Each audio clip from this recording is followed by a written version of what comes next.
Hello folks, welcome to my channel review rowdy. I am your host and दोस्त कुशल नारसरिया। दोस्तों, आज मैं review कर रहा हूँ नेटफ्लिक्स पर रिलीज हुई डॉक्यूमेंट्री सर्चिंग फॉर शीला का। ये 58 मिनट्स की डॉक्यूमेंट्री है जिसमें माँ आनंद शीला के इंडिया टूर दिखाए गए हैं। माँ Anand Sheila is one of the most controversial ladies ever lived on this planet. She was the immediate associate, the secretary, the executive assistant, or whatever you call her, of Bhagwan Osho Rajneesh. Osho again is one of the most controversial man ever lived on this planet. आज भी उनका commune बहुत बड़ा है। उनकी death को 30 साल से ज्यादा हो चुका है। Still Osho, his influence, Ma Anand Sheela and her influence remains intact on this planet. Osho और आनंद शीला के फॉलोअर्स वर्ल्ड वाइड आज भी लाखों में हैं। वर्ल्ड के most of the intellectual minds, most of the successful people, the richest people of this planet, majority of them are followers of Osho and Maa Anand Sheela. Osho जब मरे थे तो उनके पास 97 रोल्स रॉयस थी, donated by his followers. So you can imagine the scale at which Osho lived, the scale at which his immediate assistant, his lover, his so-called lover, Ma Anand Sheela lived. So आनंद शीला को बहुत लोग जानते हैं। कई सारी theories, conspiracy theories उनसे related, उनसे जुड़ी हुई हैं, जिस वजह से वो पिछले 30 से 35 साल से इंडिया वापस नहीं आ पाई थी। ऐसी बहुत सारी चीज़ें हुई थी। यहाँ पर उनके पुणे में एक आश्रम था ओशो का, वहाँ पर ऐसी कई सारी चीज़ें हो गई थी जो इलीगल थी, जो क्राइम के कैटेगरी में आती थी। इसलिए इनको सब कुछ छोड़ के भागना पड़ा ओरेगॉन में, यूएस में।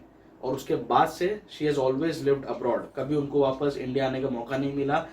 काफ़ी सारी उनके मन में धारणा ही थी कि मैं यहाँ पे आऊँगी तो शायद मुझे आने नहीं दिया जाएगा, प्रोटेस्ट होगा, this and that. But now it's more than 35 years और 35 साल बाद नेटफ्लिक्स ने एफर्ट्स लेकर इन्हें वापस यहाँ इनवाइट किया।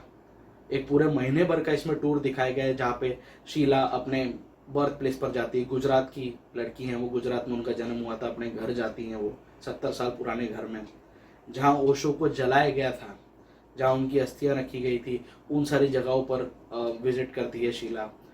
सो ये एक पूरी डॉक्यू ड्रामा टाइप एक डॉक्यूमेंट्री है, 58 मिनट्स की है। और मतलब ऐसा है कि कौन सी चीज़ कुकड है, कौन सी चीज़ एक सेटअप है और कौन सी चीज़ एक स्लाइस ऑफ लाइफ मोड में चल रही है, ये पता लगाना थोड़ा सा मुश्किल हो गया मेरे लिए इस डॉक्यूमेंट्री में। स्टार्टिंग के 25 से 30 मिनट इस डॉक्यूमेंट्री में स्क्रीन प्ले काफ़ी ज़्यादा रेपिटेटिव लगा मुझे। It is been produce by Karan Johar and Shakun Batra. Karan Johar का भी एक बहुत ही शॉर्ट अपीयरेंस है इसमें। सो कहीं ना कहीं ऐसा लगा कि कोई एक स्पेसिफिक इंटेंशन के साथ ये डॉक्यूमेंट्री बनाई गई। जैसे संजय दत्त का बोलता ना इमेज वाइट वॉशिंग की थी संजू में, वैसे टाइप का कुछ शीला से रिलेटेड धारणाएं साफ करने का इनका इंटेंशन था, जो सही तरह से लैंड नहीं हो पाया। चीज़ें कुकड अप लगी, चीज़ें फोर्स्ड लगी, चीज़ें एक सेटअप की तरह लगी। बरखा दत्त का इंटरव्यू दिखा रहे हैं, करण जौहर का एक छोटा सा स्निपेट लिया है जहाँ पे वो शीला को इंटरव्यू करते हुए दिखा रहे हैं। सो मतलब ऐसा है कि this all we know, people who follow Sheela, people who follow Osho, everybody is convince कि शीला की कोई गलती नहीं थी, या गलती थी भी तो that was the intention was right. But again आप वही चीज रिपीट कर रहे हो। 35 साल पुराने जो कांड हुए ओरेगॉन के उस आश्रम में, रजनीशपुरम में, फ्री सेक्स को लेकर, ऑर्जीज को लेकर, पूरे टाउन को पॉइजन करने को लेकर, ओशो के आश्रम की वायर टेपिंग करने को लेकर, जो इश्यूज हम जानते हैं, जो लोग ओशो को फॉलो करते हैं, वो सारी चीज़ें इन एंड आउट अब जानते हैं। सो उसको वापस स्क्रीन पर लाना, रिपीट करना, शीला को वापस वो क्वेश्चंस के सामने फेस करते हुए दिखाना, उसकी कोई ज़रूरत नहीं थी। And Sheela we know is one of the most cunning women on the planet. उनसे आप बात मतलब ना उनको मैनिपुलेट नहीं कर सकते आप अभी भी। She is very fierce still now. जिस तरह से वो जवाब देती है, जिस ब्लंटनेस के साथ, जिस ओपननेस के साथ सामने अच्छी खासी जर्नलिस्ट की झाड़ देती है, वो आज भी उनका बरकरार है। तो ये सारी चीज़ें हम जानते हैं शीला के बारे में। तो नया आपने क्या दिखाया? इस डॉक्यूमेंट्री का नाम है searching for Sheela. I was intrigued mainly because कि शीला ने जो जो किया, जो जो इल्ज़ाम उनके ऊपर लगे, क्या वो सच थे? वो इल्ज़ाम उन पर क्यों लगाए गए? शायद इस बात की पड़ताल की जाती। ये डॉक्यूमेंट्री से कहीं ज़्यादा बेटर है नेटफ्लिक्स की ही web series wild wild country. 2 साल पहले नेटफ्लिक्स ने वाइल्ड वाइल्ड कंट्री नामक वेब सीरीज निकाली थी। It is one of the most iconic and one of the most outstanding web series I would say produced till date. वो web series आप देखो, 6 episode की सीरीज है। वो रजनीशपुरम कैसे बना ओरिगोन में, और कैसे वो बंद हुआ, क्या क्या इश्यूज थे, क्या क्या क्राइम्स वहाँ पे हुए, क्या क्या नहीं हुए, क्या एलिगेशंस उनके ऊपर लगे, ये सब बहुत डिटेल में पड़ताल के साथ उस 6 एपिसोड में दिखाया गया था। So that was already been done by Netflix. तो ये वापस से डॉक्यूमेंट्री बना के वही चीज़ रिपीट करने का कोई सेंस मुझे लगा नहीं। शायद नेटफ्लिक्स के पास कंटेंट की शॉर्टेज हो गई कि भाई एवरी फ्राइडे अपकमिंग में क्या दिखाएं। नेटफ्लिक्स आप खोलते हो तो अपकमिंग मूवीज और सीरीज क्या है उसका एक सेक्शन आता है जो कभी खत्म ही नहीं होता है। I have been using Netflix since last almost 3 to 4 years। मैंने कभी उस सेक्शन को खाली नहीं देखा। आप नीचे नीचे स्क्रॉल करते जाओ, कुछ ना कुछ कंटेंट दिखते जाता है। सो वो प्रेशर शायद था कि यहाँ पे मुझे कंटेंट दिखाना है, कोई ना कोई यूजर्स को एंगेजमेंट फैक्टर देना है, अपना monthly service charge, monthly subscription fees justify करनी। इसीलिए शायद वही चीज़ मिला के वाइल्ड वाइल्ड कंट्री के ही कुछ स्निपेट्स लेके, कुछ ओरिजिनल फुटेजेस लेकर इन्होंने खिचड़ी बनाई और महानंद शीला की एक छोटी सी डॉक्यूमेंट्री बना दी, जिसमें we know now Sheela is almost 70 years of age. So maybe अभी उनको भी लग गया कि अभी मैं कितना जीऊँगी। इस 70 क्रॉस करने के बाद लोगों का भरोसा नहीं रहता है, अभी कभी भी कुछ भी होता है। तो उनका भी एक शायद लास्ट एम था, एम्बिशन था कि मैं वापस अपने देश जाऊँ, अपना घर एक बार मैं देख लूँ जाते जाते। सो यही एम्बिशन, यही इंटेंशन उनका पूरा किया गया। पूरे टाइम वो घूमती हैं, अपने कुछ पुराने दोस्तों से मिलती हैं, अपना बर्थ प्लेस देख के आती है, अपने घर देख के आती है, अपने हस्बैंड का घर देख के आती है, ओशो को जहाँ पर उनकी चिता जलाई थी वो प्लेस विजिट करती हैं वो।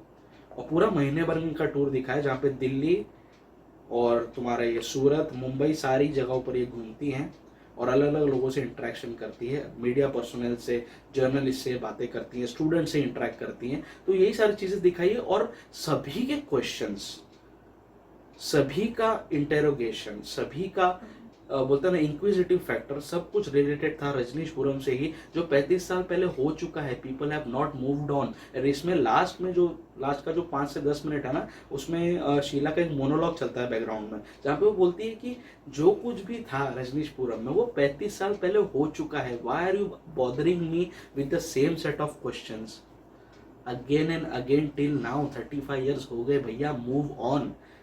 Sheila is saying, I personally have moved on from all this. Why can't people, move on, forget everything and move on? जो था वो एक क्लोज चैप्टर था। अब गड़े मुर्दे उखाड़ने का वापस क्या सेंस? और ये बात सही है। आज इस डॉक्यूमेंट्री के थ्रू इनको अपॉर्चुनिटी थी ये चीज़ गेज करने की कि शीला आज कहाँ रह रही है। इसमें दिखाया कि शीला स्विट्जरलैंड में रह रही है, जो वर्ल्ड वाइड कंट्री में भी दिखाया गया था।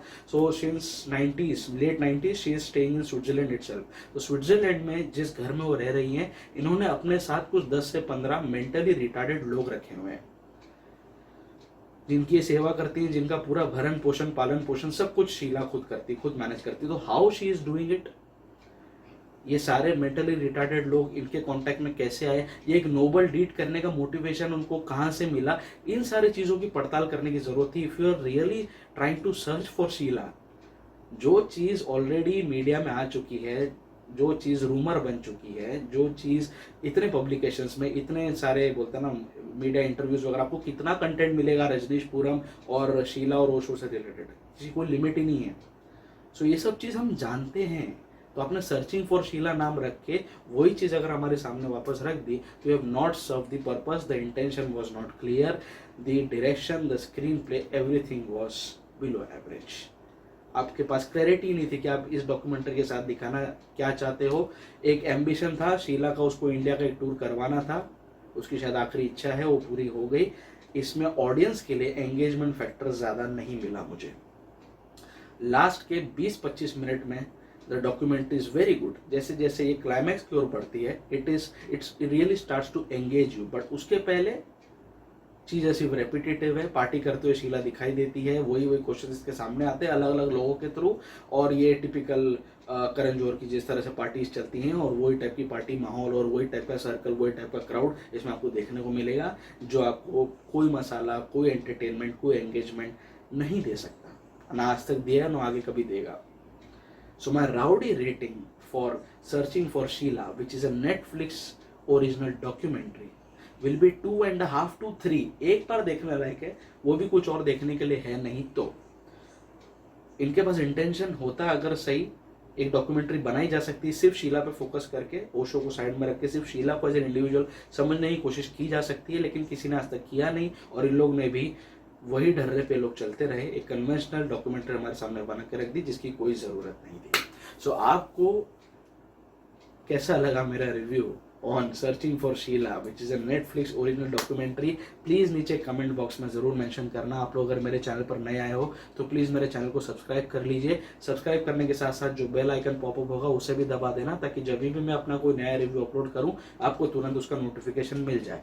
मैं अपने चैनल पर मूवीज़, वेब सीरीज सभी का एक ब्रूटली ऑनेस्ट रिव्यू आपके सामने पेश करने की कोशिश करता हूं. आप लोग इसीलिए मुझे अपने मेरे सोशल मीडिया हैंडल्स पर भी फॉलो कर सकते हैं. फेसबुक, ट्विटर, इंस्टाग्राम, सब जगह पर मेरे प्रोफाइल्स रिव्यू राउडी के नाम से ही है. The digital partner of this channel is 5 Havoc digital and the को ब्रांडिंग पार्टनर इज चाय पकौड़ा प्रोडक्शंस. आप मेरे रिव्यूज चाय पकौड़ा प्रोडक्शंस के यूट्यूब चैनल पर भी साइमल्टेनियसली देख सकते हैं. तो बहुत जल्दी मैं आपके सामने फिर से आऊँगा at the same place on the same channel. आज वापस एक वेब सीरीज रिलीज हुई in the name of Kathmandu connection, Sony LIV पर. तो मैं उसका रिव्यू जरूर आपके सामने जल्द से जल्द पेश करूंगा, इसलिए मेरे साथ जुड़े रहो, मेरे चैनल पर आते रहो, मेरे साथ कनेक्टेड रहो. स्टे ट्यून्ड, स्टे फिल्मी एंड स्टे राउडी.